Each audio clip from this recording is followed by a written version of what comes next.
A Soso Produções convida você a se tornar um patrocinador. Semeie no nosso ministério. Com a sua oferta poderemos produzir muito mais vídeos. Este é um ministério independente e, por isso, precisa da sua participação. Inscreva-se no canal e compartilhe os vídeos. Seja um multiplicador desta visão.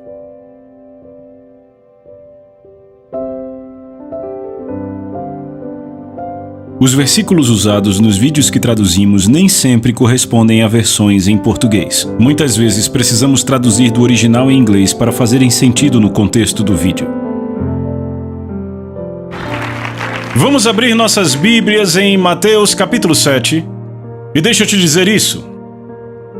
O que eu vou dizer nesta sessão é controverso para muitos no corpo de Cristo. Na verdade, não para muitos, talvez para alguns. E para ser honesto, não precisava ser controverso assim. Porque se tomássemos as Escrituras como autoridade máxima, não haveria nenhuma discrepância sobre o que falamos. E o problema, na verdade, vem do seguinte: eu descobri que há pessoas hoje que leem o que creem ao invés de crer no que leem. Vocês estão acompanhando quando elas leem a Bíblia, leem através dos seus óculos denominacionais, com preceitos que homens estabeleceram, ao invés de simplesmente crer no que leram. Antes de eu ser salvo, eu fazia parte numa denominação, ia para a igreja todo domingo, mas 75% da nossa doutrina vinha de homens. E eu dizia, como assim 25% vinha da Bíblia? E eu disse, eu vou crer no que eu leio. Mesmo que eu não entenda, quantos sabem que isso é o temor do Senhor? E adivinhem, o temor do Senhor é o princípio do quê? Sabedoria, entendimento e conhecimento, os três de acordo com a palavra. Então quando você crê no que lê, ao invés de ler o que crê, isto é o temor do Senhor, é o princípio do entendimento. Se você não entende uma passagem da Bíblia, o entendimento vai chegar. Isso me ajudou. Em muitas passagens eu disse, ok, Senhor, mentalmente não entendi isso, mas eu vou crer nisso, e quando eu creio, de repente o temor do Senhor abre o entendimento, e eu entendo, veem o que eu digo? Deus é maravilhoso, hein? Amém! Então vamos retomar de Mateus capítulo 7, de onde paramos. E em Mateus capítulo 7, lemos aqui no versículo 21, diz: nem todo aquele que me diz Senhor, Senhor, entrará no reino dos céus, mas aquele que faz a vontade do meu Pai no céu. Então Jesus não está ensinando aqui um evangelho vazio, ele está dizendo, quando você me aceita de verdade como Senhor, a minha natureza é colocada em você, como aprendemos na última lição, certo? E a minha natureza, a minha graça, a minha natureza te dá a habilidade de obedecer a Deus.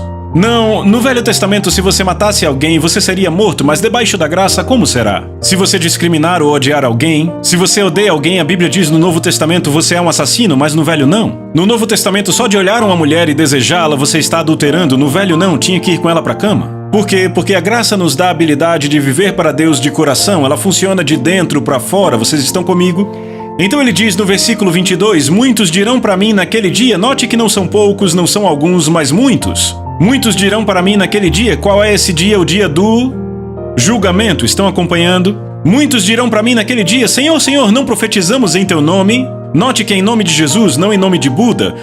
Não expulsamos demônios em teu nome, fizemos muitas maravilhas em teu nome, então direi a eles, nunca vos conheci.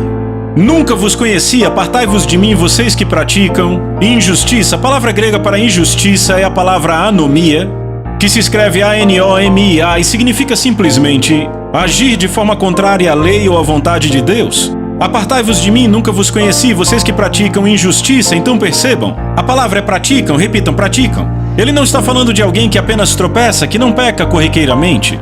Nem está falando de bebês espirituais que estão tentando se libertar de algo, que estão tentando se libertar de alguma coisa na vida. Não, está falando de alguém que diz, eu faço vista grossa, eu sei que ele me perdoa o pecado, limpa toda injustiça, então eu continuo. É disso que ele está falando aqui. Muitas dessas pessoas, porque notem, aqui ele diz que muitos dirão em teu nome expulsamos demônios. Muitos desses aqui expulsarão demônios em nome de Jesus. Agora, será que um ímpio pode, uma pessoa não salva, expulsar demônios em nome de Jesus? Isso é impossível. Se você lembrar de Atos 19, os 7 filhos de Seva, que tentaram expulsar o demônio de um homem e disseram, te expulsamos em nome do Jesus que Paulo prega. O demônio falou pelo homem, Paulo eu conheço, Jesus eu conheço, mas vocês quem são? E os pôs para correr, nus e feridos. Então você não pode expulsar um demônio em nome de Jesus se não estiver associado com Jesus, entendem? Então, Quem são estas pessoas que expulsaram demônios em nome de Jesus? Elas expulsaram, vocês notaram isso? Mas ainda assim Jesus diz, nunca vos conheci. Quem são elas? Bem, uma parte delas podem ser as pessoas que nunca o conheceram intimamente, que se associam genuinamente a Jesus, mas buscando benefícios, puramente motivados por ganho pessoal. Paulo fala dessas pessoas em 1 Timóteo 6,5. São pessoas que possuem uma mente corrompida e destituída da verdade, que supõem que a divindade é uma forma de ganho, pela qual se projetam. Bem, isso é claramente respondido quando Jesus diz outra vez, nunca vos conheci. Coloque o dedo aí em Mateus. E vão para 1 Coríntios capítulo 8. Vamos bem rápido. 1 Coríntios 8, Jesus diz, eu nunca vos conheci. 1 Coríntios capítulo 8 nos dá o entendimento disto. Quando Jesus disse, nunca vos conheci, não significa que ele não os conhecia, porque sabemos que Deus sabe tudo sobre todos. Você está comigo, ele sabe quantos fios de cabelo tem na sua cabeça. Mas 1 Coríntios 8:1 nos dá a resposta, diz, ora, no tocante às coisas oferecidas aos ídolos, nós sabemos que todos temos conhecimento. Conhecimento envaidece, mas o amor edifica. E se algum homem pensa que sabe alguma coisa, ele ainda não sabe como deveria saber, e aí ele vai para o versículo 3, que é onde eu quero focar. Mas se algum homem ama a Deus, esse é conhecido dele. Notaram a palavra conhecido? O que significa amar a Deus? Guardar seus mandamentos. Este é o amor de Deus se guardamos seus mandamentos, 2 João, versículo 6. Então deixa eu ler 1 Coríntios 8:3 na versão ampliada. Ele diz, mas se alguém ama a Deus de verdade, com afetuosa reverência, pronta obediência e agradecido reconhecimento de sua bênção, ele é conhecido por Deus, reconhecido como digno de sua intimidade e amor, e é possuído por ele. Então, quando Jesus diz, apartai-vos de mim, nunca vos conheci, o que estava dizendo? Nunca os conheci intimamente. E um exemplo disso pode ser Judas. Judas fez grandes sacrifícios para seguir Jesus, quantos sabem disso? Deixou seu emprego, ele continuou com Jesus, mesmo quando a maioria foi embora, ele continuou, não é? Não é verdade? Ele ficou mesmo quando outros se foram. Ele ficou mesmo com toda a perseguição, ele ficou do lado de Jesus mesmo quando tantos outros o deixaram. No entanto, se você olhar os motivos de Judas, eles não eram certos desde o começo. Porque em Mateus 26:14, você não precisa abrir, Judas declara, o que você está disposto a me dar se eu for com você? Então ele estava naquela de o que eu ganho com isso? Em Mateus 26:25, ele mentiu e dissimulou para tirar vantagem. Em João 12, de 4-6, vemos que ele roubou o dinheiro do ministério de Jesus, certo? Então eu vou ler de novo, 1 Timóteo 6:5. Eles têm mentes corrompidas, destituídas da verdade e supõem que a divindade é uma forma de ganho, através da qual se projetam. Judas nunca conheceu o Senhor intimamente, embora tenha passado 3 anos e meio em sua presença. Sabemos que isso é verdade, que ele não estava alinhado desde o princípio, porque o próprio Jesus disse, não escolhi os 12 de vós, e um de vós é um diabo. Ele falava de Judas Iscariotes, o filho de Simão. Isto é João 6, versos 70 e 71. Então, há pessoas como Judas, que seguem a Jesus por razões erradas. Eles supõem que a divindade é uma forma de ganho, seguem a Jesus meramente pelo que podem tirar disso, ao invés de terem um amor reverente e respeito por ele. Bem, isso perfeitamente descreveria vida dupla em nossa alegoria de Afabel no livro. Vida dupla era professor na escola, mas mesmo assim nunca tinha amado Jaylan. Então este é o primeiro grupo de pessoas a quem Jesus vai olhar e dizer, apartem-se de mim no dia do julgamento. No entanto, como fica enfraquecida na nossa alegoria? Enfraquecida, em algum momento teve um relacionamento real com Jaylan, mas ainda assim ela se afastou dele. Será que é possível uma pessoa se afastar da salvação e ouvir aparte-se de mim de Jesus no julgamento? Bem, vamos analisar e ver o que a palavra diz. Vá comigo, por favor, para Ezequiel 18, que é de onde começaremos. Ezequiel, capítulo 18. E eu quero alertar vocês outra vez, não leiam o que vocês creem. Não leiam de acordo com os óculos coloridos que a sua denominação lhe deu. Nem pelo que os homens disseram a você um dia ou o doutor fulano de tal disse em um livro. Mas leiam a palavra de Deus. Em Ezequiel capítulo 18, versículo 24, lemos: mas quando um homem justo, e deixa eu perguntar, será que essa pessoa é justa? Essa pessoa é justa? Certo, se Deus diz que ele é justo, ele é justo. Então aqui não temos uma pessoa que tem uma suposta justiça. Ele não é um impostor. Estão acompanhando como enganado em nossa alegoria. Enganado era um impostor. Ele foi enganado, achava que era salvo, mas não era. Então Deus diz, quando o homem justo, repitam, justo, se afasta da sua justiça e comete a iniquidade, e age de acordo com todas as abominações que o homem perverso comete, viverá ele? Todas as justiças que ele fez não serão lembradas.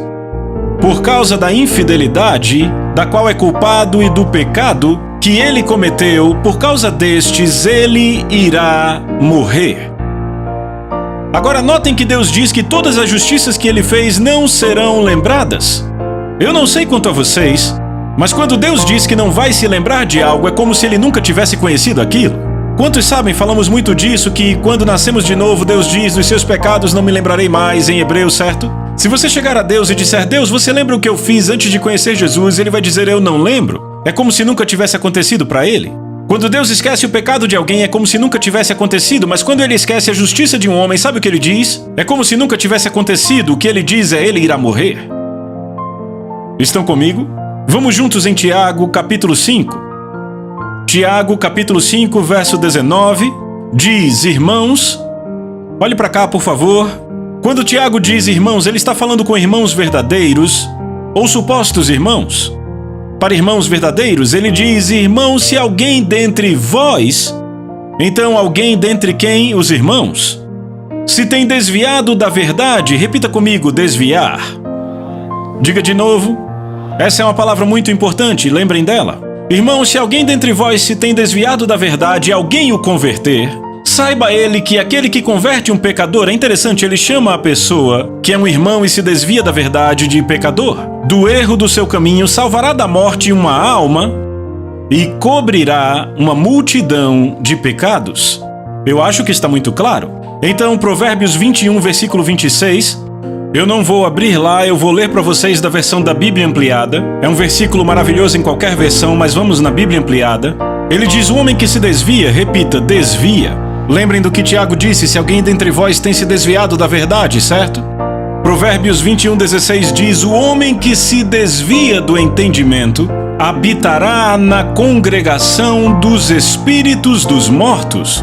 Então ele deixa muito claro que o homem que se desvia da verdade e permanece nesse estado, ele irá habitar ou será enterrado na congregação dos espíritos dos mortos. Na hora 2, aprendemos que este é o lago de fogo, você deve se lembrar.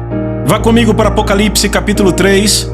Você vai notar que eu vou passar por muitas passagens da Bíblia nesta lição, porque é muito importante que saibamos o que as Escrituras dizem sobre isso para que não peguemos um texto fora do contexto para construir uma doutrina, amém? Em Apocalipse capítulo 3, ouça, o livro da vida é mencionado 8 vezes no Novo Testamento. Tanto Paulo quanto Jesus nos mostram que aqueles que passarão a eternidade com Jesus têm o seu nome escrito nesse livro. Nossos nomes são escritos lá no momento que nascemos de novo, não é assim? Se você lembrar, a Forcine era uma mulher grega. Na visão dela, ela foi à sala do trono e viu seu nome sendo escrito no livro da vida no momento em que aceitou Jesus. Certo? E os anjos dançavam ao seu redor. Então Paulo escreve em Filipenses 4:3 e diz, e eu te peço, meu verdadeiro colega de trabalho, que ajude essas mulheres, pois elas trabalham duro comigo em contar as boas novas aos outros. E elas trabalharam com Clemente e com o resto dos meus cooperadores, cujos nomes estão escritos no livro da vida. Você pode repetir, livro da vida. Bem, todos já conhecemos essa verdade. Aquele cujo nome não é encontrado no livro da vida está o quê? Perdido e será enviado para o lago de fogo. Sabemos por Apocalipse 20:15, que diz assim, e todo aquele que não foi encontrado escrito no livro da vida foi lançado no lago de fogo. Então todos aqueles que estão salvos têm o nome no livro da vida e todo aquele que não tem o nome no livro da vida vai ser lançado no lago de fogo. Isso está claro? Está claro? Certo? Eu quero que você abra em Apocalipse capítulo 3 e veja o que Jesus disse a essa igreja. Está pronto? Veja o versículo 5. Leiam com cuidado. Aquele que vencer será vestido de vestes brancas, e eu não irei apagar o seu nome do livro da vida. Você ouviu isso? Jesus dizendo, não apagarei o seu nome do livro da vida. Eu vou ler na versão ampliada para ficar mais claro. Jesus disse, eu não apagarei ou retirarei o seu nome do livro da vida. Agora, se o seu nome vai ser apagado do livro da vida, o que isso quer dizer? Ele tinha que estar lá antes. Ora, os únicos que têm o nome escrito no livro da vida são aqueles da família, pessoal.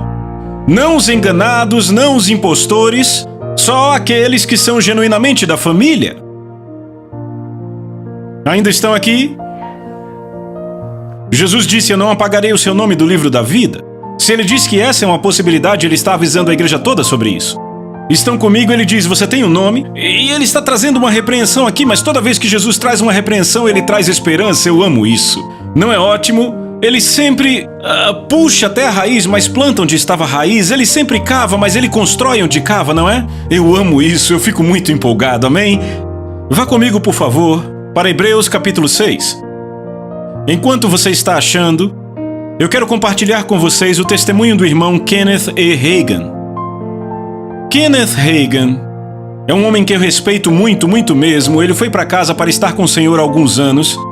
Ele passou mais de 70 anos no ministério. Seus dias até a atualidade têm mais de 65 milhões de cópias impressas ao redor do mundo. Ele formou mais de 24 mil alunos no Centro de Treinamento Bíblico Rema. Eu lembro, eu estava numa conferência na África do Sul e falávamos das pessoas mais influentes do mundo. No corpo de Cristo, com unção, eu disse: eu acredito que o homem que mais afetou a igreja dentre todos, no corpo de Cristo nos últimos 50 anos, e eu não estou falando de anjos, falo da igreja, eu penso que foi o Kenneth Hagin. Sabe, você olha para 65 milhões de livros, 24 mil pessoas formadas ao redor do mundo, isso é realmente impressionante. Então, no seu livro Eu Creio em Visões, ele escreve sobre uma visão que teve de Jesus. E esta visão em particular ele teve em 1952. Ele estava pregando em um acampamento, um congresso de avivamento, eu acho, e o Senhor mostrou para ele um pastor que ele conhecia, e também a esposa desse pastor.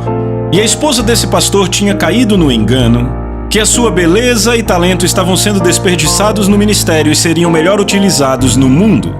Essa mulher acabou se divorciando do seu marido e foi para o mundo, mas na visão que aconteceu ali, o irmão Hagin disse: Jesus, eu preciso orar por ela, e o Senhor disse ao irmão Hagin especificamente: não ore por ela. Isso realmente incomodou o irmão Hagin. Então na visão dele, ele perguntou: o que quer dizer isso? E eu vou ler direto do livro dele. O Senhor disse ao irmão Hagin: esta aí é minha filha. E o irmão Hagin continua: o que acontecerá a ela? Perguntei. Ela passará a eternidade na região dos condenados, onde há choro e ranger de dentes, ele respondeu. E na visão eu a vi caindo no poço do inferno e ouvi seus gritos horríveis. Essa mulher era sua filha, Senhor. Ela era cheia do Espírito e fazia parte do ministério. E ainda assim você diz para eu não orar por ela, eu não entendo. O Senhor me lembrou da seguinte passagem, que está em 1 João 5,16. Se alguém vir o seu irmão cometer um pecado que não seja para a morte, deverá orar. E Deus dará vida àquele cujo pecado não é para a morte. Há um pecado que é para a morte, e não digo que se deve orar por este. Eu disse: Senhor, mas eu acreditava que o pecado aí referido levava à morte física, e a pessoa era salva, embora tivesse pecado. E Jesus respondeu e observou: mas este versículo não fala de morte física. Ele disse: você está adicionando coisas. Se você ler o capítulo 5 inteiro de 1 João, você verá que está falando de vida e morte, vida espiritual e morte espiritual. E essa morte é espiritual. Isso se refere a um crente que comete um pecado que é para a morte. Para esse eu digo que não se deve orar. Eu disse a você para não orar por essa mulher, pois ela cometeu um pecado para a morte. E o irmão Hagin disse: Senhor, isso realmente mexe com a minha teologia. Você poderia me explicar melhor? Eu pedi. E o Hagin diz: às vezes a teologia do homem tem que ser abalada por não estar alinhada com a palavra de Deus. Jesus então lembrou ao irmão Hagin na passagem que eu vou ler agora, que fica em Hebreus 6. Vamos ler o verso 4. Diz: pois é impossível, repitam, impossível, que os que uma vez foram iluminados e provaram do dom celestial e se fizeram participantes do Espírito Santo, e provaram da boa palavra de Deus e os poderes do mundo que há de vir, se eles caírem, sejam outra vez renovados para arrependimento, visto que estão crucificando de novo o Filho de Deus e expondo-o à vergonha. Percebam que nesta passagem há algumas qualificações, notaram isso? Primeiramente, essa pessoa tem que ter sido iluminada e provado o dom celestial. Bem, isso se aplica àqueles que receberam Jesus, pois ele é o dom celestial, certo? Segunda qualificação que o versículo lista: ser cheio do Espírito Santo, certo? Terceira qualificação: eles têm que ter provado a palavra de Deus e os poderes do mundo que há de vir. Então, por esta lista, vemos que isso não inclui os bebês espirituais, mas crentes desenvolvidos, entende? Bem, muitas vezes quando começamos a falar disso, as pessoas chegam e dizem: "Ei, cara, uma vez eu disse ao Senhor que eu não queria mais servi-lo." Mais tarde tiveram um remorso profundo, se arrependeram, e mesmo assim tem muito medo dessa passagem. Às vezes eu nem prego sobre ela e as pessoas chegam pra mim: "Meu Deus, aquela passagem, eu acho que eu estou perdido pra sempre." E eu digo a eles: não. Às vezes crianças fazem coisas estúpidas. Certo? Quantos sabem que tem criança de 4 anos que vira pros pais e diz: "Eu não gosto de vocês, não quero mais viver aqui", e eles sabem que ela é uma criança e diz: "Tá bom, cresça." Estão comigo? Ok, então quando lemos a passagem não está falando de crentes bebês. Estamos falando de crentes maduros, crentes vividos que provaram o dom celestial, que foram cheios do Espírito, provaram a palavra e do mundo vindouro, não são crentes bebês. Então eu digo a elas, porque ficam preocupadas: "Oh meu Deus", eu digo: "Veja, se você tivesse caído definitivamente, não estaria aqui falando comigo agora. Você não teria o desejo de voltar, porque apenas o Espírito Santo nos leva a Jesus. Então o simples fato de você desejar estar com Ele significa que você não cometeu pecado para a morte? É simples, não tem com que se entristecer. Vocês estão comigo? Você na verdade nem ia querer vir mais para a igreja. Na maioria das vezes, eu sei que há exceções, mas na maioria das vezes você não teria essa bondade no coração que eu vejo. Certo? Vai comigo para 2 Pedro. 2 Pedro, capítulo 2. Eu vou ler o verso 20. "Porque se depois de terem escapado das poluições do mundo pelo conhecimento do Senhor e Salvador Jesus Cristo..." Agora olhe para cá, eu vou parar aqui. Eles escaparam das poluições do mundo pelo conhecimento do Senhor e Salvador Jesus Cristo. Será que eles nasceram de novo? Eu não ouvi, será que eles nasceram de novo? Com certeza escaparam das poluições do mundo pelo conhecimento do Senhor e Salvador Jesus Cristo, certo? Certo? Agora veja o que ele diz. "Se depois de terem escapado das poluições do mundo pelo conhecimento do Senhor e Salvador Jesus Cristo, forem outra vez envolvidos e por ela vencidos", repitam, vencidos. Então entenda, uma pessoa desviada pode voltar para Jesus. A palavra vencidos traz a ideia de permanecer no pecado. O último estado foi para eles pior do que o primeiro. Veja o verso 21 com atenção, porque melhor lhes teria sido que não conhecessem o caminho da justiça, do que depois de conhecê-lo, desviarem-se do santo mandamento que lhes foi entregue. Sabe o que ele acabou de dizer? Teria sido melhor para eles nunca terem sido salvos, do que serem genuinamente salvos, se desviarem e permanecerem nesse estado. Seria melhor não terem sido salvos. Agora, por que Deus diria era melhor que não tivessem sido salvos? A resposta está no livro de Judas. Fica aí bem perto, eu vou te mostrar. Livro de Judas. Ele vem falando daquelas pessoas que entraram sem ser notadas e tudo mais, e ele acaba falando sobre apóstatas. O que são apóstatas? Pessoas que se desviaram da fé. E ele continua, versículo 11: "Ai deles, porque entraram pelo caminho de Caim, correram gananciosamente em direção ao erro de Balaão por recompensa e pereceram na rebelião de Corá." Agora veja bem, Caim, Balaão e Corá em algum momento tiveram relacionamento com Deus. Na verdade, 2 deles eram ministros. Balaão era um profeta do Senhor, não era um profeta de Baal, era um profeta de Jeová. E quanto a Corá, era um dos sacerdotes que trabalhavam com o sumo sacerdote Arão. Então ele também era ministro. Verso 12: "Estas são as manchas nas suas festas de fraternidade." Estas festas de fraternidade eram as refeições da noite, feitas pela igreja primitiva. Manchas em festas de fraternidade. Quantos sabem que Jesus vai voltar para uma igreja sem manchas? Você pode dizer amém? "Enquanto festejam convosco sem temor, então lhes falta o temor do Senhor." Vejam, servindo apenas a si mesmos. Veja o que estavam fazendo. Estavam servindo a si mesmos sem o temor do Senhor. Entendem isso? Agora observem. "Então festejam convosco sem temor, servindo a si mesmos." Deixa eu dizer uma coisa aqui. Isso é algo que realmente cria um alarme. E é o seguinte: os apóstatas não necessariamente deixam a igreja. Veja, Corá estava na congregação, não? E lembra o que Corá disse a Moisés? Números 16:3, veja o que Corá disse a Moisés: "Vocês foram longe demais, todos em Israel foram separados pelo Senhor, Ele está com todos nós."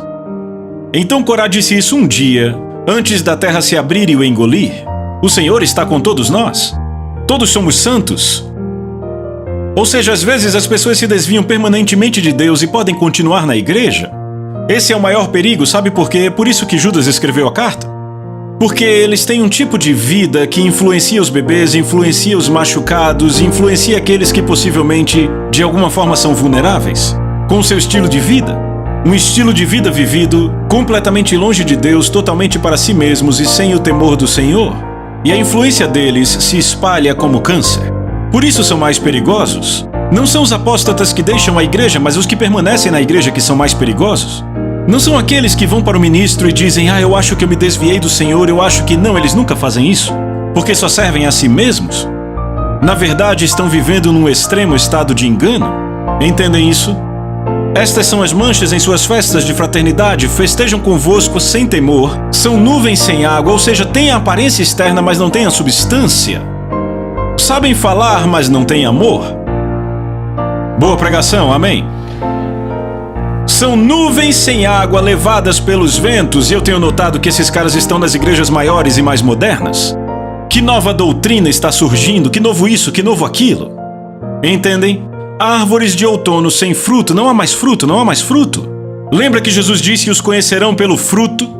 Eu não estou falando dos seus milagres, estou falando dos frutos. Fruto é a natureza, personalidade, caráter, certo estilo de vida, maneira de viver. Ei, vocês estão aqui?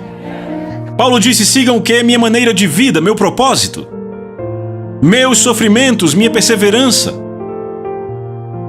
São árvores de outono sem frutos, duplamente mortas. Repita, duplamente mortas. Você viu isso aí na passagem? Diz duplamente mortas. Espera aí, como alguém pode ser duas vezes morto?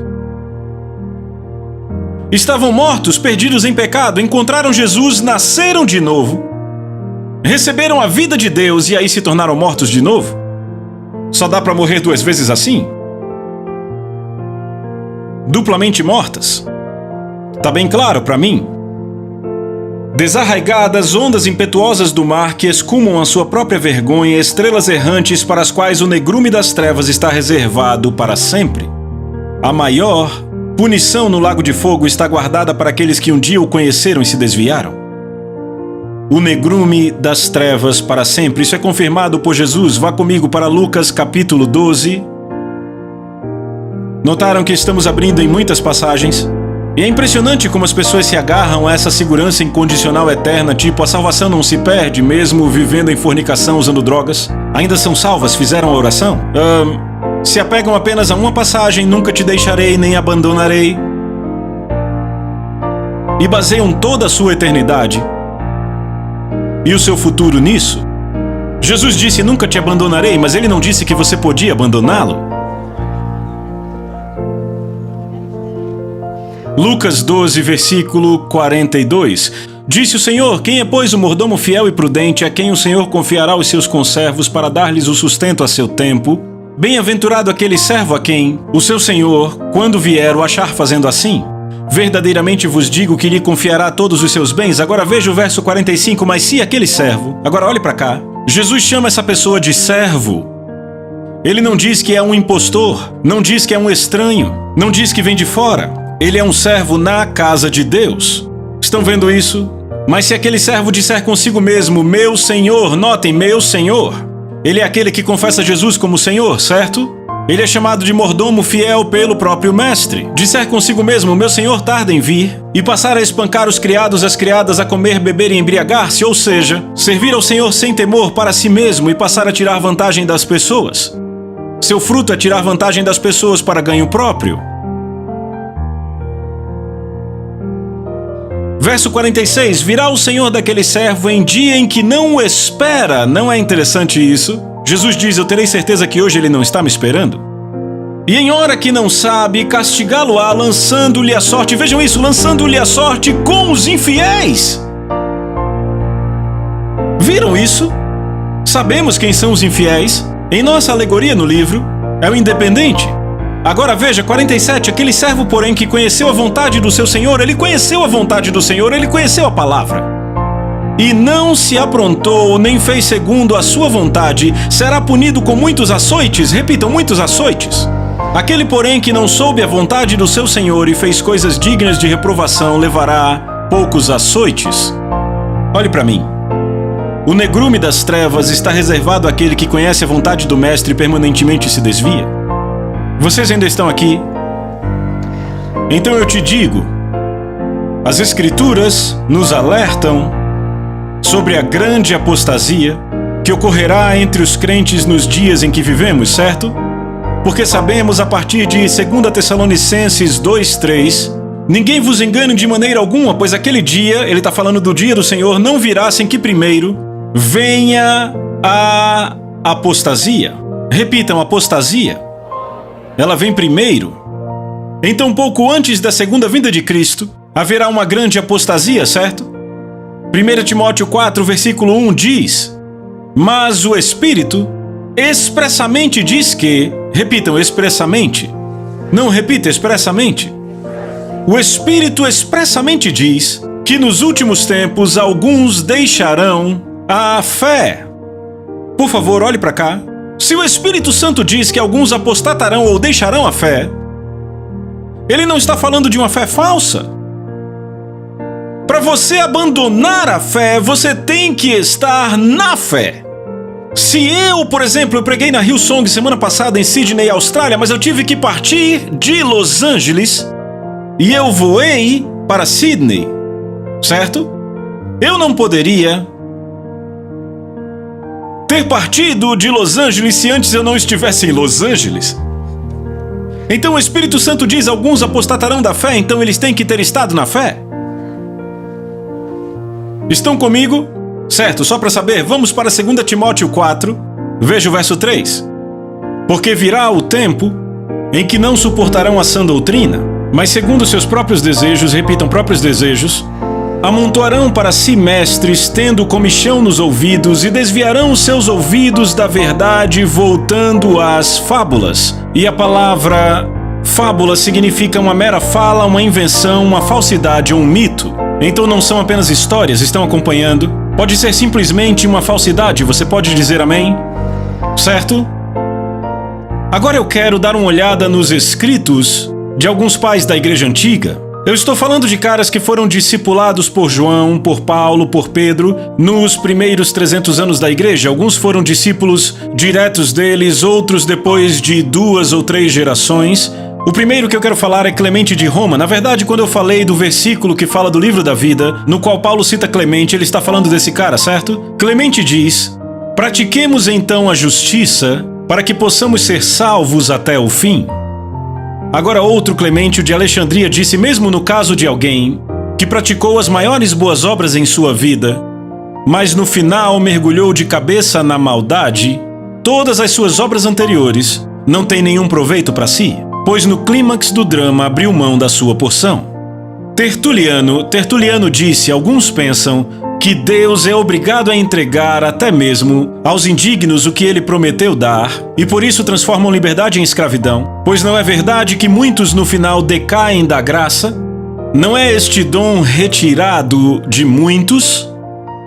Orígenes disse o seguinte: um homem pode possuir uma justiça adquirida, da qual é possível que ele decaia.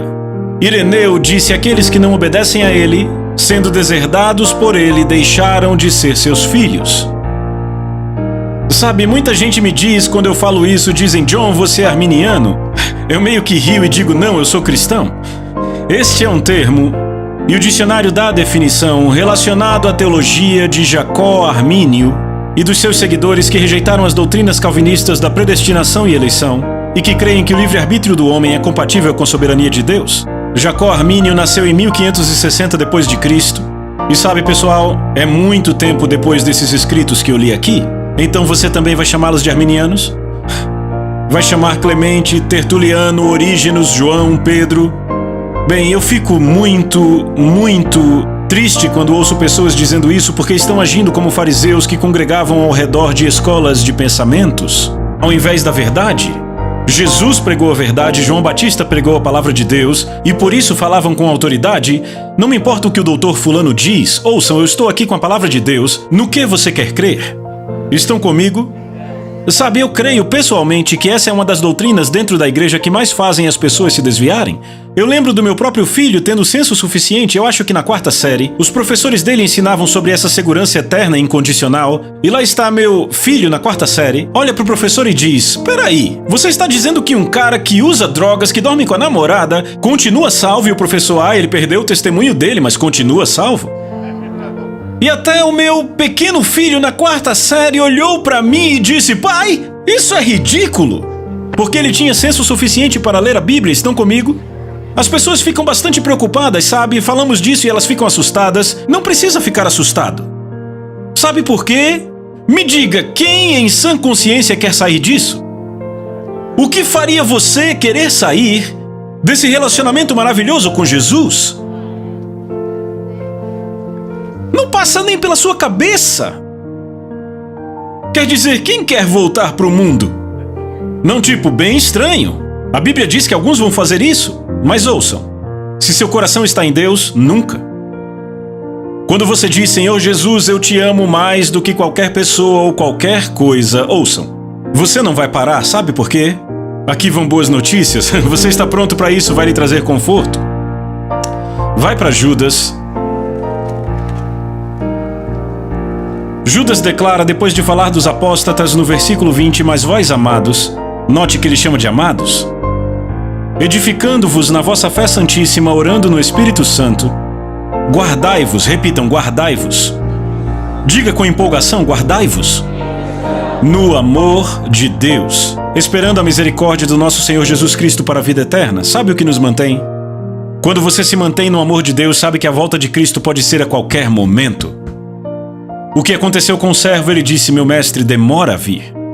Quando você vive com a consciência que Jesus pode voltar a qualquer momento, e você se mantém no amor de Deus, amando a Ele, você é forte até o fim.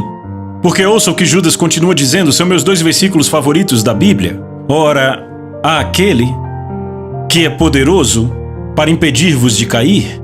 Ele escreve um livro inteiro sobre apóstatas e diz: há aquele que é poderoso para impedir-vos de cair. Olhe para mim. Diga: meus amados, Jesus é poderoso para me impedir de cair. 1 Coríntios 1 diz que Ele é poderoso para te manter forte até o fim, para que você seja encontrado inculpável no dia do nosso Senhor Jesus Cristo. Amém? Ouçam, eu creio nisso. Aquele que é poderoso para impedir-vos de cair e para apresentar-vos irrepreensíveis diante da presença da sua glória com abundante alegria. Ao único Deus sábio, nosso Salvador, seja glória e majestade, domínio e poder, agora e sempre. Amém. Ele é poderoso para te impedir de cair, para te guardar da apostasia, pelo poder dele. Amém? Vocês não têm nada a temer, simplesmente se mantenham no amor de Deus e esperem a segunda vinda de Jesus. Amém? Aprenderam algo nessa hora? Vejo vocês na próxima.